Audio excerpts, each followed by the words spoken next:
Brock Purdy, we're gonna start with him, and Deommodore Lenoir have gotten bonuses more than $700,000 each for their stellar play last season.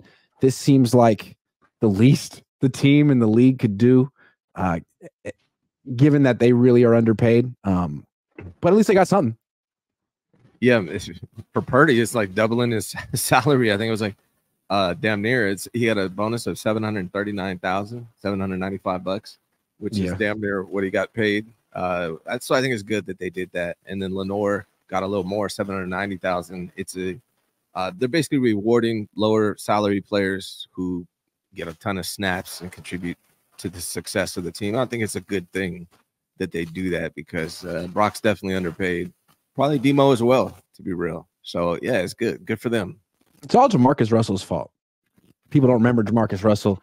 He got a lot of money. He was like the last guy before the rookie wage scale, and Raiders gave him a lot of money, and he bought a fat mansion not too far down the street from my dad's house, who doesn't live in a mansion. But he was sort of the talk. To his credit, he bought a house in the Oakland Hills, which I thought was pretty cool. But no, he wasn't really working too hard, apparently, allegedly, Jamarcus Russell. And, the owners got really upset, and they're like, there's no way these kids should be the highest paid players in the league. And so they have this rookie wage scale, which is just kind of unfair. Yeah. And so someone like Lenoir and Purdy, who have completely transcended rookie status and shown that they're quality starting players in the NFL, as good as any vets, they should be getting compensated accordingly. But it's all Jamarcus's fault. Yeah, shout out to Jamarcus. Shout out to Oakland Jamarcus. Hills, huh? You remember that big fire in the Oakland Hills? I don't know. It was more north of where I grew up. That was closer to the Caldecott Tunnel, and Jamarcus was more like on the other side, like down by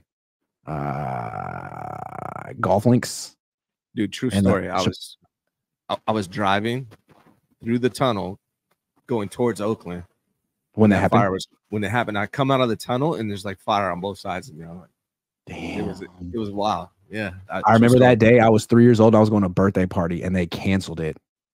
I was pissed. Ruined the whole birthday party. Why are we not going to the birthday party? They're like, there's a fire in the hills. I was like, that sounds terrible. But what about this birthday party though? Yeah, with the cake.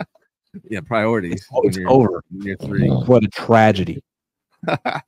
Yeah, man. But yeah, I think it's a good thing that they do that. I mean, because really, if you think about it, teams could, and they could do it to Brandon Ayuk if they really wanted to. They could keep him on his rookie pay scale, exercise a 5th-year option, franchise tag him, and then move on from him, get 6 years out of a rookie. So it's tough. I mean, they could do the same thing for Purdy if they really wanted to. Not that it would be good for chemistry and all of that, but he deserves it. Brock Purdy is probably the most underpaid player in the NFL, so he deserves it. And Lenoir too, man. Let's talk about collective bargaining agreements real quick. Stuff Niner fans love. I think what's going on with the young players is really wrong. Everyone sticks up for college football players. What about these guys on their rookie wage scale? Like Brock Purdy be making more money in college.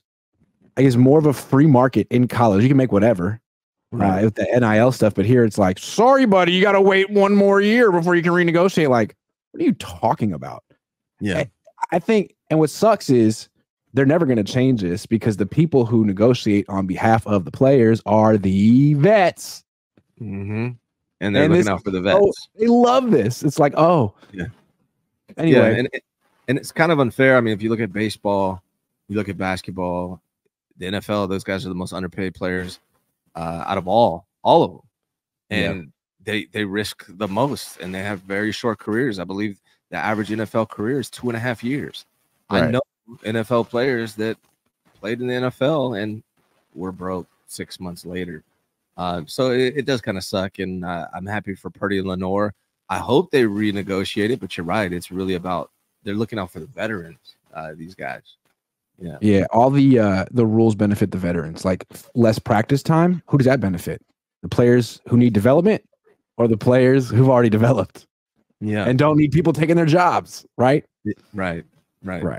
So it makes a lot of sense. I mean, for some guys that might want to take spend a little more time in college, get that NIL money if you're balling off of it. I mean, like Sanders is the quarterback. Sanders, man, he just bought his dad a house in Colorado, and he's still in college. Right. So I think there's going to be a point at some point where some of these kids are like, I might as well just stay in college.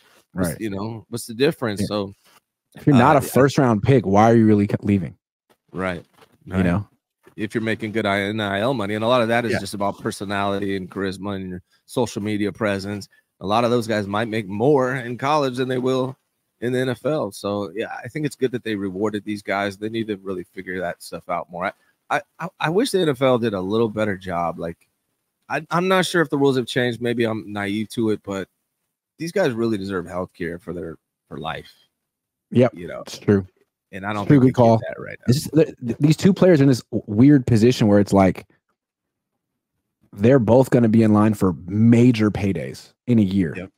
But for one more year until then, they both have to play for nothing, essentially, like minimum wage. And a lot of when we were kids, remember Maurice Claret? He was great as a freshman, and then he's like, I'm not playing anymore. I'm trying to go to the NFL. It's like a lot of times players are afraid to put their body on the line for no reward when they have so much to gain down the line.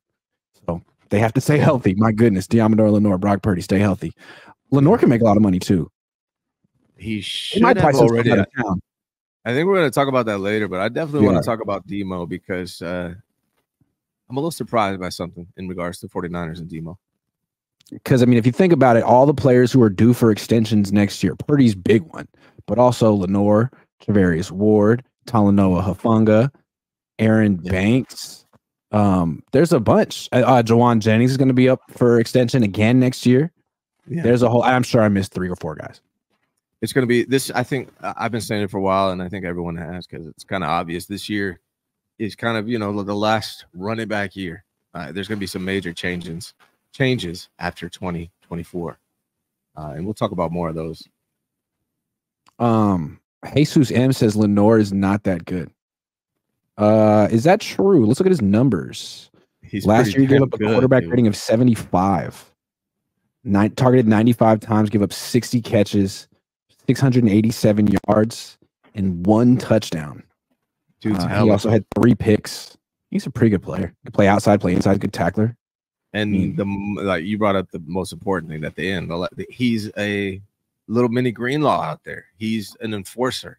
He tries to hurt you when he tackles you, and that's valuable. I think a lot of people don't realize that. I mean, look at the Eagles game. What he did to I forget whoever he laid out, but he laid a dude out. It was the end of the game. They whooped the Eagles a whole game, and then that hit just kind of put the icing on the cake. Man, I love Debo. Man, I think he's great. I disagree with you, Jesus. Yeah, I disagree with you. Jesus. Jeffrey Franco says, what's your 49ers web zone usernames?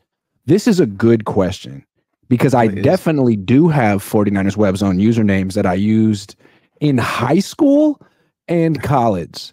So that's back from 2004 to 2010. And you know what? I have no idea what I said back then. So I'm not going to incriminate myself. Sorry. You'll have to figure that one out for yourself. I don't think I said anything bad, but probably things that were wrong in hindsight. So sorry, Jeffrey. I'm assuming that's a website. I've never been on it, to be honest. Never. The web zone? Never. Man, it's old school. It's old school.